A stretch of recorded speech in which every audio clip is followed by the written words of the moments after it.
a similar test to what Oxford and Portsmouth have been. They're a good team, really good team, and it's going to be a real test. But what we need to make sure we do, and what we have done in Oxford and Portsmouth, is the boys have been brave enough to play our style of football.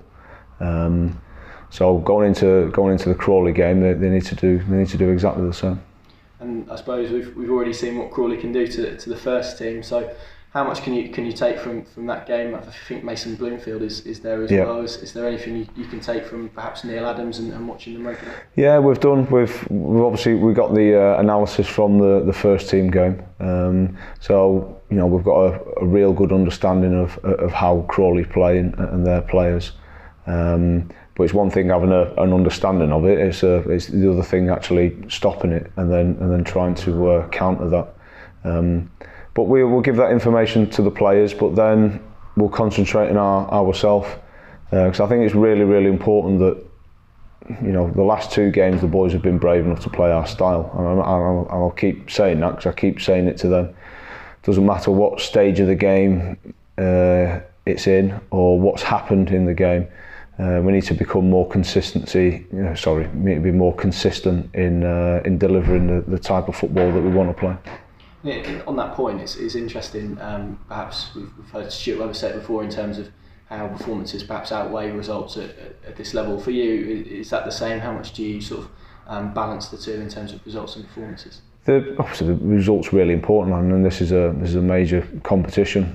And I don't need to put pressure on the boys about the results because they do it themselves. They want to win games of football. But also we need to balance that up with. We are still development. We're the last stage of their development, but it is development, and we need to make sure that we continue doing that. We need to make sure that the boys are ready to take that next step, either into the manager's squad, or they take another step out into league football and gain some experience there to then hopefully come back. How different a test is this compared to what they have on a week-to-week basis with the under-23s league? The styles are different. Even though you'd say Oxford to Portsmouth was very different. Oxford tried to build the game through the thirds. Portsmouth were more trying to isolate our full-backs to 1v1, 2v1s to get crosses into the box and really attack it. So they were two totally different styles. I would say P2 is more like the Oxford. So the first few minutes, which we obviously warned the boys about, the way Kenny's team plays, there'll be crosses coming in and there'll be lads attacking it. They don't really get exposed to that in P2. So when they do get exposed into this game, in these games, it's great because the likes of Rob Nizzet, the left back, if he wants to develop and move forward in his career, then he has to be able to defend the back post. He doesn't necessarily get exposed during the P2, but then we go to Portsmouth and he's had to try and defend it numerous occasions. So it's all part of their development, and it's good. I suppose to test themselves against, as you said there, the experienced players of Football League players. No doubt some of those players will have aspirations to play at that level and beyond. So for those, it's quite a nice learning curve, I suppose, to play against those sort of teams.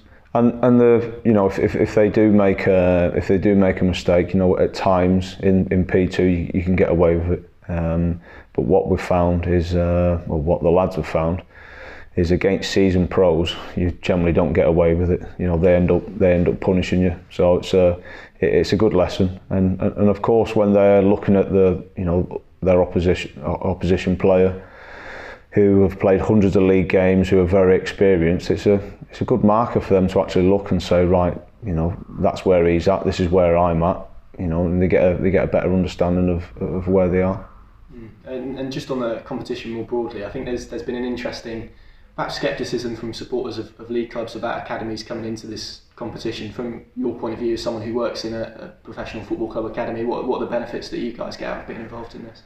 That experience, that exposure to playing in a major competition, playing at stadiums and at night time as well, it always makes a difference under the floodlights against seasoned pros.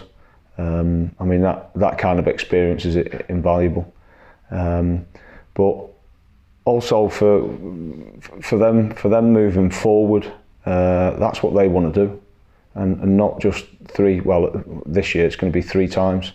They want to be playing in stadiums week in, week out. They want to be playing in front of thousands of people week in, week out. So I'd like to think when they're playing these games that they get hunger and a bit of a thirst for it and want to kick their own career on and do it week in, week out. Just in terms of the team use, I think the last game fell in sort of an international break, so you perhaps didn't have all the players available to use at this case now that you've got a full squad available. Yeah, I had 16 players this morning. I haven't had that for a while. So it'd be good. It's probably a nice headache to have because the last few weeks we've had a couple of injuries. Nowhere near bad as the first team, but we've had a few injuries and there's been quite a lot of international breaks as well, so it is great. We've got so many boys who have been selected for their country. It's great for them, and it means they're playing well to be selected. But then when you come to trying to pick a team and you've got 8 players, it becomes quite difficult. Very difficult. Just on the first team injuries that you mentioned, how much does that affect you in terms of perhaps Adam Ida not being available, and also the goalkeeping situation? Is there any change for you there going into tomorrow's game? Yeah, we'll find out. We'll find out later today, going in tomorrow. But with obviously the injury situation, the likes of Portsmouth and Crawley tomorrow. It could have been, if the manager was at full strength, it could have been an opportunity for not just for Adam but for other players to drop down and get some minutes. But we haven't got that because of the injuries that they've got, which creates opportunities for the under-23 squad. It's up to them to go to Crawley and perform. And finally, just in terms of the support that you've had throughout this competition from supporters, I guess you'll be hoping to see a few more faces down at Crawley tomorrow. Yeah, it was great. I mean, at Oxford, and Portsmouth, for the supporters of this football club are brilliant.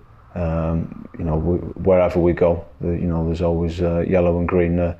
So fingers crossed they'll come and support us again. I'm sure they will.